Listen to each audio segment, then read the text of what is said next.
मेहनत और पसीने की स्याही से लिखते हैं जो अपने इरादों को, उनके मुकद्दर के पन्ने कभी कोरे नहीं हुआ करते। नमस्कार, स्वागत आप सभी का आपके पसंदीदा कार्यक्रम द कंचन नेगी शो में, जिसका उद्देश्य है उत्तराखंड की कला, संस्कृति, साहित्य, शिक्षा, स्वास्थ्य, पर्यटन, इतिहास के साथ साथ प्रख्यात शख्सियतों को आप सभी से रूबरू कराने का। और आज इसी कड़ी में हम आपकी मुलाकात एक ऐसी प्रख्यात शख्सियत से कराने जा रहे हैं और जिन्होंने उत्तराखंड की संस्कृति को अपने आवाज के माध्यम से, संगीत के माध्यम से विश्व पटल पर एक नई पहचान दिलाई है। जी हाँ, यहाँ हम बात कर रहे हैं श्रीमती मीना राणा जी की। तो आइए होते हैं उनसे रूबरू। नमस्कार मैम। नमस्कार। द कंचन नेगी शो में आपका हार्दिक स्वागत, अभिनंदन। धन्यवाद। मैम, हमने कहीं आपके बारे में पढ़ा था कि आपका जन्म दिल्ली के गढ़वाली परिवार में हुआ। उसके बाद जब आपने 10वीं की परीक्षा पास की, जब आप 16 साल की थी, फिर आप मसूरी में अपनी बहन के घर आ गई और वहीं पे आकाशवाणी क्लब में आपने अपने गानों की प्रस्तुति भी देना शुरू कर दिया। तो क्या उस समय उस छोटी सी बच्ची को पता था कि मुझे संगीत के क्षेत्र में जाना है, और तब से लेकर आज एक सफल गायिका के रूप में आप हैं, तो आपका सफ़रनामा कैसे रहा? पहले तो मैं बताऊं कि मेरा जन्म मसूरी में हुआ है जी। और पढ़ाई के बाद वास्तव में मुझे कुछ नहीं मालूम था, ना कभी सोचा था कि मैंने गायिका बनना है। और वो अचानक होता गया क्योंकि मैं मसूरी में जो आकाशवाणी क्लब आपने अभी बोला, तो उसमें ऑटम फेस्टिवल्स होते हैं, तो उसका एक क्लब था, उसमें मैं गाती थी। तो 2-3 साल मैंने मसूरी में पढ़ाई की। उसके बाद जब मैंने वहाँ पे गाया तो मुझे बहुत लोगों ने अप्रिशिएट किया। वैसे मुझे अपनी भाषा बहुत, अब तो खैर बोलने में गर्व होता है कि मुझे अपनी भाषा बहुत अच्छे से बोलने आती है, लेकिन उस समय छोटे थे, माँ पिताजी तो खैर बात करते थे अपनी भाषा में, लेकिन समझ आती थी, बोल नहीं पाते थे हम लोग।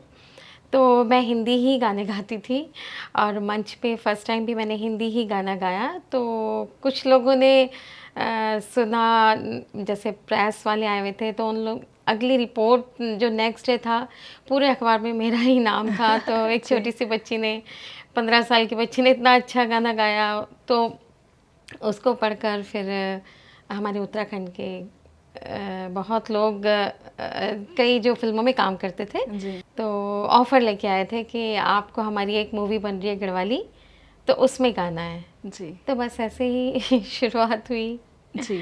और तब से लेके अभी मैम क्या क्या अनुभव आपके रहे, क्या क्या कठिनाइयों का और संघर्षों का सामना आपको करना पड़ा?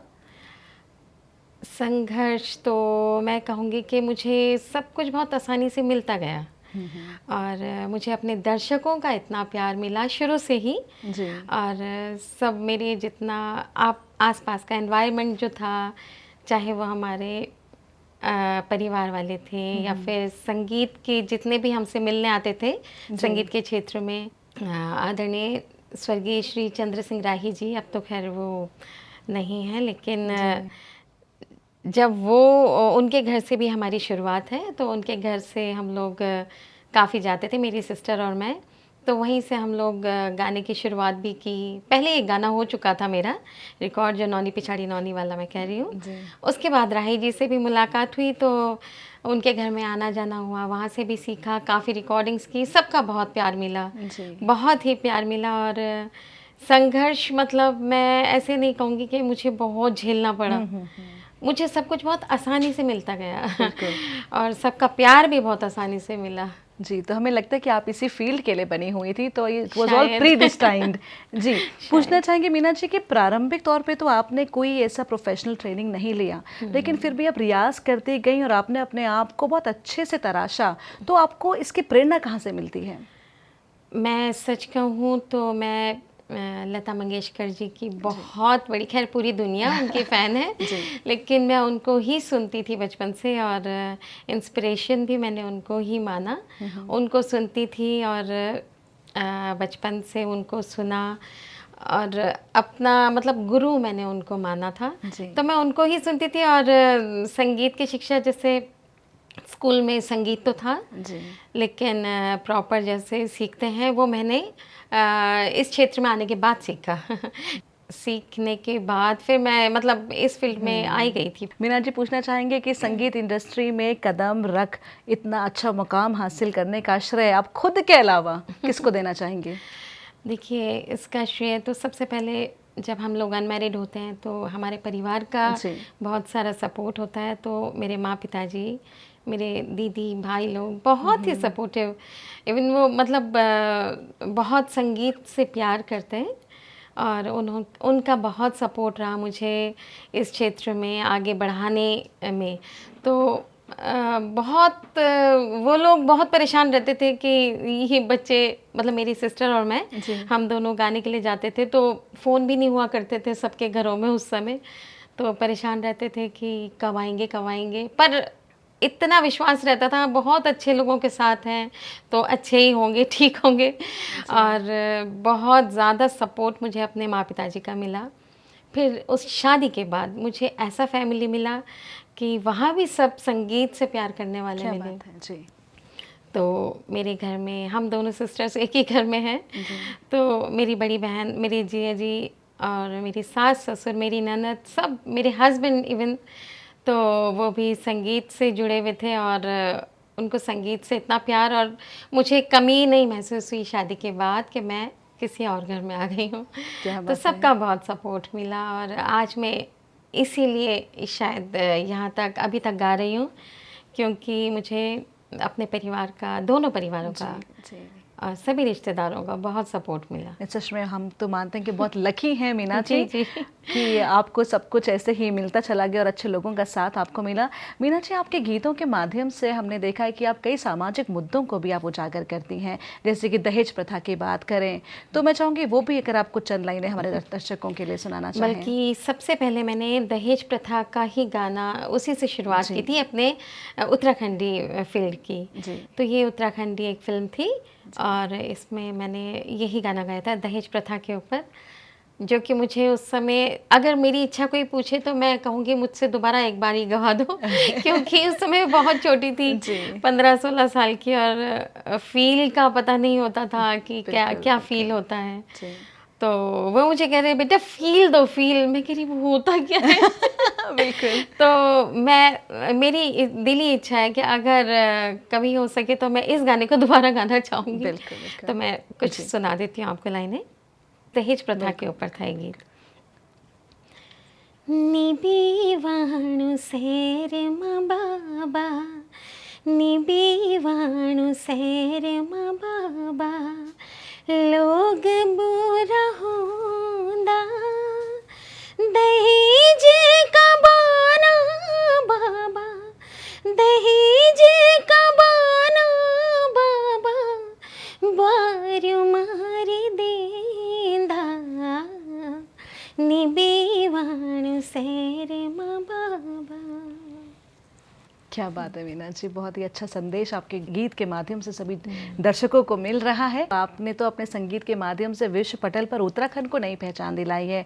तो वो क्या आपके अनुभव थे जब आप पहली बार वहाँ गईं, और कैसा आपको महसूस होता है, कितना गौरवान्वित आप महसूस करती हैं वहाँ जाके? फर्स्ट टाइम हम लोग गए थे ओमान, पहली बार मस्कट जाने का अवसर मिला 2004 में। तो मुझे ऐसा लग रहा था कि, लेकिन जितने भी हमारे प्रोग्राम्स हुए हैं अभी तक बाहर, तो मुझे ऐसा लगता है कि मुझे ऐसा लगता था कि उनको बहुत खुद लग रही होगी लेकिन वो एंजॉय करना चाहते हैं फॉरेन जैसे प्रोग्राम। अब तो बहुत प्रोग्राम हो गए, लेकिन शुरू में हम सोच रहे खुदेड़ गीत सुनाएं, इनको याद आ रही होगी अपने पहाड़ की वो कह रहे दीदी प्लीज़ नाचने वाला गाना सुनाओ, हम लोग एंजॉय करना चाहते हैं। तो फिर हर तरह के लोग होते हैं। खैर हम लोग, मैं महिलाओं से बहुत अट्रैक्ट होती हूँ और महिलाएं भी मुझसे बहुत अट्रैक्ट होती हैं। शायद वो मुझे सुनने के लिए आती हैं तो सोचती हैं कि वो कोई खुदेड़ गाना सुनाएगी, कोई ऐसा गाना सुनाएगी जिसमें अपनी पहाड़ की खुशबू हो। तो मुझे भी ऐसे गीत बहुत पसंद है, लेकिन आजकल पब्लिक के हिसाब से गाने पड़ते हैं। और फॉरेन में जाके, मस्कट में जाके मुझे एक्सपीरियंस तो बहुत अच्छा रहा कि बहुत इंजॉय किया उन लोगों ने। पर और उन्हें लगा भी कि हमारे उत्तराखंड से कोई आया है, क्योंकि वहाँ उस समय प्रोग्राम नहीं हुए थे हमारे उत्तराखंड के। आपको लगता है कि आप पूरे अपने प्रदेश बिल्कुल का वो बिल्कुल बीड़ा उठा के बिल्कुल, आप हम बाहर लोग हैं। तो ऐसे कहते हैं उनको कि हमें लगता है हम अपने छोटे से उत्तराखंड में आ गए, जी। क्योंकि इतना प्यार उनको अपने गीतों से है। और आपके तो बहुत सारे फैंस हैं ही मीना, जिसमें कोई दो राय नहीं है। हम अंतर्राष्ट्रीय पटल की बात करें, यहाँ के अपने प्रदेश की बात करें या बाकी राज्यों या केंद्र शासित प्रदेशों की बात करें, हमें तो बड़ा गौरव फील होता है जब हमें लगता है कि आपने 500 से ज़्यादा लद्दाखी गाने गाए हैं। तो लद्दाख का वो कनेक्शन कैसे बना आपका? लद्दाख की भी कहानी बहुत तब तो मैं काफ़ी छोटी थी, जी। है ना, तो मैं ऐसे रिकॉर्डिंग स्टूडियो में मैं गाना गा रही थी, तो कुछ लोग लद्दाख से आ गए, लद्दाख की रिकॉर्डिंग चल रही थी वहाँ पे। तो उन्होंने कहा कि हमारे उत्तराखंड के श्री चंद्र सिंह राही जी हैं, जी, जी। उनके सुपुत्र बड़े भैया वीरेंद्र नेगी जी, वो के संगीतकार हैं, तो वो उसका संगीत कर रहे थे लद्दाखी गाने का। तो उन्होंने, टाशी जी थे वो, उन्होंने कहा कि वीरेंद्र मुझे कोई ऐसी लड़की बताओ जो हमारी लद्दाखी भाषा थोड़ी बहुत बोल ले। तो उन्होंने कहा रुक जाओ, मैं कोशिश करता हूँ, बाहर मीनू बैठी है, मैं जाता हूँ उससे पूछ लेता हूँ, क्या पता वो गा दे।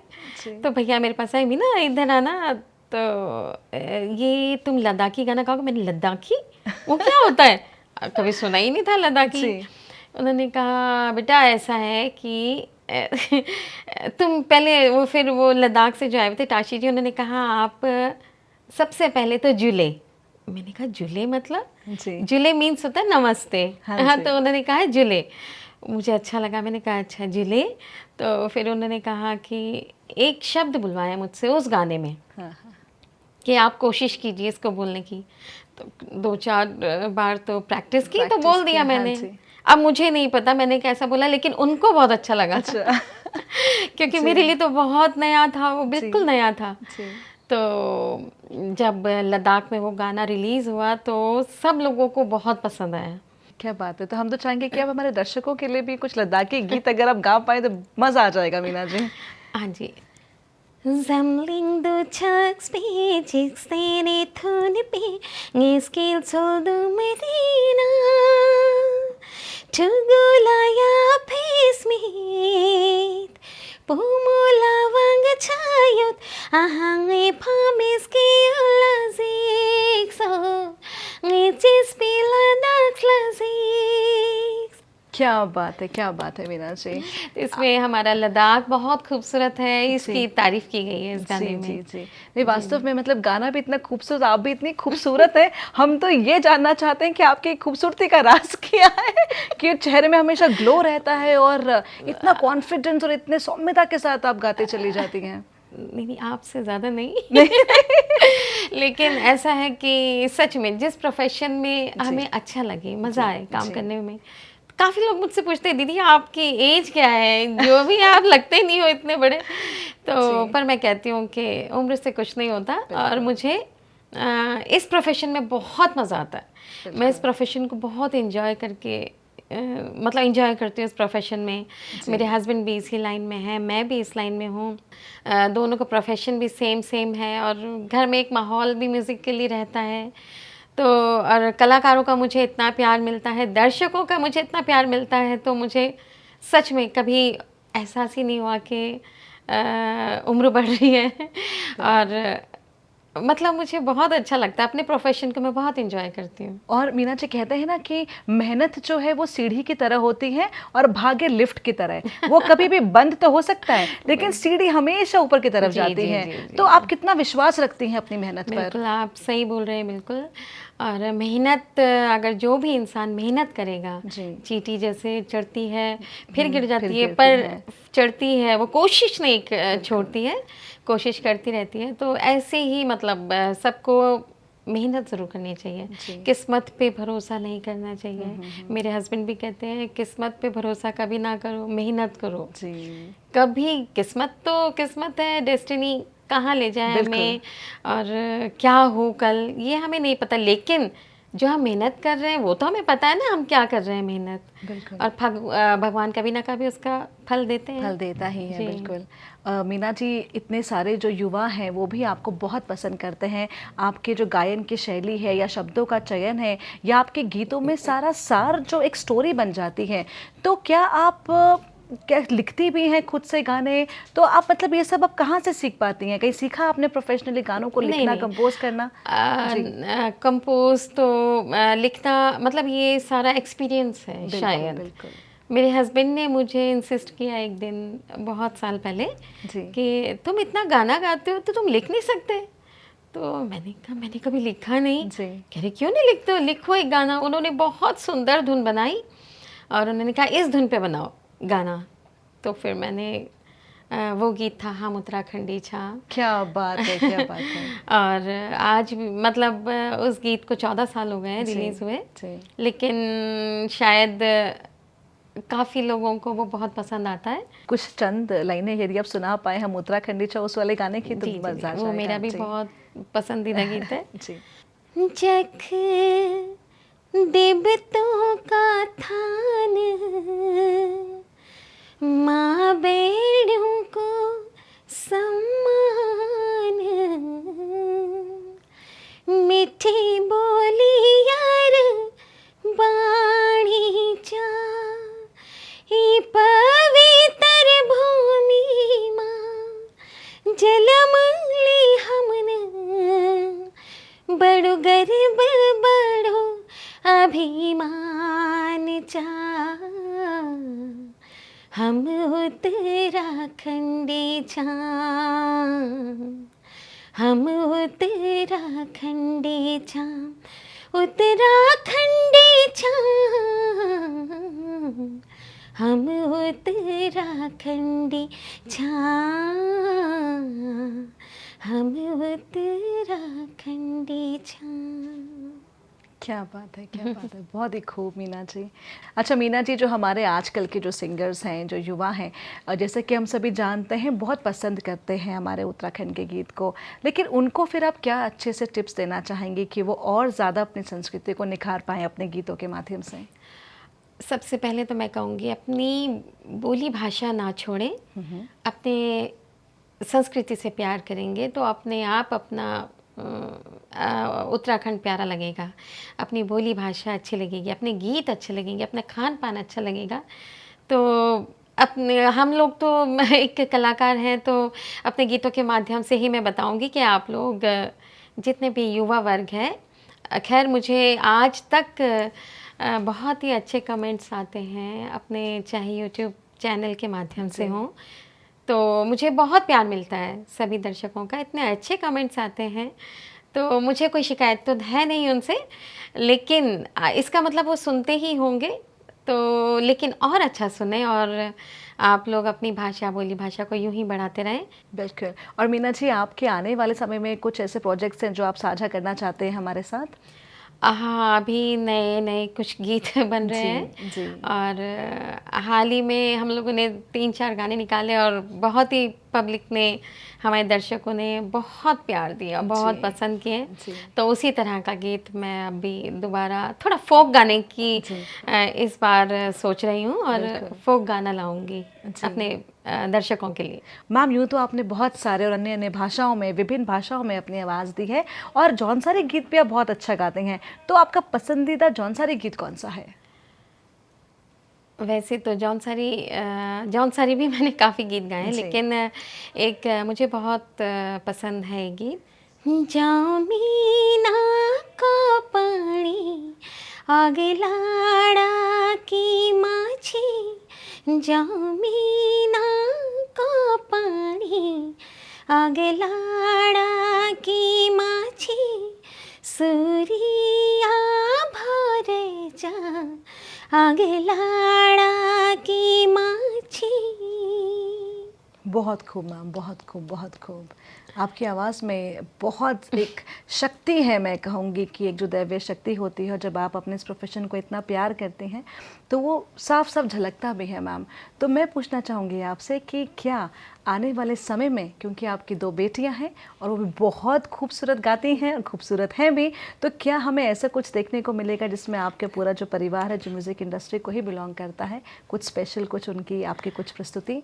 वैसे मैंने अभी तक कहीं बोला नहीं है ये बात जी, एक्सक्लूसिव कंचन नेगी शो में। कंचन नेगी शो में। तो मेरा एम ही ये है कि मेरी बड़ी वाली जो बेटी है जी तो वो क्लासिकल सीख रही है अभी, जी और साथ साथ वो गढ़वाली गाने भी गाती है। और हमारा एम है आगे कि हम लोग एक एकेडमी जो बनाना चाह रहे हैं उसमें अपनी भाषा के गीतों को और वो क्लासिकल सिखाए और मैं अपनी भाषा के गीत Folk, सिखाऊं, हाँ जी। फोक को। बहुत अच्छी बात है मीना जी जी। कि हम लोग सभी का प्यार आपके साथ है, और मुझे लगता है कि एक सकारात्मकता एक और रखते हुए यदि आप उस दूरदर्शिता पे आप सोच रहे हैं कि उससे समाज को आप वापस क्या कुछ दे के जाएं, तो जी। मुझे लगता है इससे बेहतर कुछ नहीं हो सकता, क्योंकि आफ्टर ऑल कहते हैं कि education is the biggest asset. आपकी सबसे बड़ी पूंजी ना धन है ना दौलत है, वो है आपकी शिक्षा, आपका नॉलेज। और आपके माध्यम से यदि हमारे जो युवा वर्ग हैं और काफ़ी लोगों को सीखने को मिलेगा, तो मुझे लगता है बहुत अच्छी आपकी सोच है, बहुत ही उम्दा आपने सोचा है, और हमारे इतने करोड़ों जो दर्शक देख रहे हैं उन सभी का सपोर्ट आपके साथ है। मैं पूछना चाहूँगी मीना जी कि यूँ तो ज़िंदगी कहते हैं ना कि एक जैसी नहीं चलती है, उतार चढ़ाव सबकी ज़िंदगी में आता है। तो जब आपकी ज़िंदगी में भी कुछ ऐसे पल होते हैं जब आप थोड़ा सा लो फील करती हैं या चीज़ें आपके अनुसार नहीं चल रही होती हैं, तो आप अपने आप को कैसे मोटिवेटेड रखती हैं? हाँ, ये तो सबके साथ होता है, खैर कभी उतार चढ़ाव सभी की लाइफ में आते हैं। जी तो हम लोग गाना गा लेते हैं। जी जी जैसे कभी कभी होती है, कई प्रॉब्लम्स होती जी, हैं जी। ऐसे अपने म्यूज़िक के ही बारे में अगर मैं बताऊं, जी कभी कोई गीत नहीं बन रहा है, प्रॉब्लम्स आ रही हैं। कोई ये भी है कि हम आर्टिस्टों के लिए तो कोई गीत ना भी चले वो भी प्रॉब्लम बिल्कुल है ना। सबको टेंशन हो जाती है, क्यों नहीं, क्या कमी रही होगी इसमें, लोगों को क्यों पसंद नहीं आया, इसमें ऐसा क्या था, अगले में हम अच्छी कोशिश करेंगे, जी खरा उतरने की कोशिश करेंगे आप लोगों के लिए कि आप लोग को पसंद आए हमारा जो अभी तक चल रहा है, जैसा ट्रेंड जो चल रहा है उसको हम बरकरार रखते हुए मतलब आपके पसंद के ही गीत गाएं। तो होता है, बहुत सारे उतार चढ़ाव आते हैं और फिर अपने आप ही सॉल्व भी हो जाते हैं। और फिर हम लोग अगर मुझे कोई मूड ख़राब होता है तो मैं अपने पसंद का खाना बनाती हूँ। क्या बात है। मुझे कुकिंग का बहुत शौक है। जी, कुकिंग के अलावा आप क्या शौक रखती हैं? हाँ, कुकिंग के अलावा मुझे बच्चों के साथ समय बिताना अच्छा लगता है, जी अपने परिवार वालों के साथ, अपनी फैमिली मेम्बर्स जितने भी देरानी जेठानियाँ, जी तो उन लोगों के साथ बहुत अच्छा लगता है मुझे। जी। और मीना जी, उत्तराखंड की संस्कृति की यदि बात करें, देवभूमि ये कहलाती है, वीरों की भूमि ये कहलाती है, आपको उत्तराखंड में सबसे अच्छी बात क्या लगती है? सबसे अच्छी बात मुझे अपने उत्तराखंड में ये लगती है कि हमारे उत्तराखंड मतलब जितने उत्तराखंडी हैं वो अपने आप को उत्तराखंडी बोलना पसंद करते हैं। तो मुझे सबसे अच्छा ये लगता है कि जितने भी हम टीवी में व्लॉग्स देखते हैं कि जय देवभूमि, तो गर्व से मतलब ऐसा लगता है कि हम लोग उत्तराखंडी हैं, बहुत खुशी होती है। और ये भी अच्छा लगता है कि हमारे उत्तराखंड के जितने लोग हैं वो बड़े बड़े ओहदों पे हैं, चाहे वो फॉरेन में देखो, हमारे उत्तराखंड के इतने काफ़ी लोग आपको बहुत अच्छी जगह जो ओहदे पे हैं, तो बड़ी खुशी होती है कि हमारा उत्तराखंड बहुत तरक्की कर रहा है, बहुत उन्नति कर रहा है। और आने वाले बच्चों से भी मैं यही सोचूंगी कि वो भी अच्छा पढ़ाई लिखाई करें पहले, फिर जिस भी प्रोफेशन में जाना चाहें उसको उस मन निष्ठा ऐसी निष्ठा रखें कि उसमें कभी आप पीछे ना हो सकें। बिल्कुल, है ना। तो बस यही अच्छा लगता है कि हमारे उत्तराखंडी किसी से कम नहीं है। जी। चलते चलते हमारे दर्शकों के लिए संदेश गीत के माध्यम से। तो मैं अपने दर्शकों को, जैसे हमेशा आप लोगों का प्यार मिलता है, ऐसे हमेशा मिलता रहे, इसी आशा के साथ एक गीत सुना देती हूँ जो कि आप लोगों को बहुत पसंद आया था। कोटा का बटन, कोटा का बटन, जिया बोले बलमा कोटा का बटन। बहुत खूब मीना जी, बहुत खूब। और यूं तो आपसे विदा लेने का मन बिल्कुल भी नहीं कर रहा है, लेकिन समय हो चला है विदा मुझे भी लेने आपके का। साथ बहुत अच्छा लगा, कब समय बीत गया पता ही नहीं चला। ही नहीं चला, बिल्कुल। और मीना जी, मुझे उम्मीद है कि हमारे दर्शकों को भी ये एपिसोड बेहद पसंद आया होगा। और चलते चलते कहना चाहूँगी कि टूटने लगे हौसले तो ये याद रखना, बिना मेहनत के तक तो ताज नहीं मिलते, ढूंढ लेते हैं अंधेरों में मंजिल अपनी, जुगनू किसी रोशनी के मोहताज नहीं होते। होते। वाह, बहुत अच्छी बात, जी। सच में। इसलिए आप सभी लोग से हमारा भी अनुरोध है जी। कि मेहनत से कभी नहीं हारना और मेहनत करते रहना, किस्मत कभी ना कभी साथ ज़रूर देगी। और इन्हीं पंक्तियों के साथ और इस उम्मीद के साथ कि द कंचन नेगी शो की टीम फिर हाजिर होगी अगले शनिवार रात 9 बजे सिर्फ दूरदर्शन उत्तराखंड पर। आप फिलहाल हमारे आज के मेहमान श्रीमती मीना राणा जी को और मुझे यानी डॉक्टर कंचन नेगी को दीजिए इजाजत। नमस्कार। नमस्कार।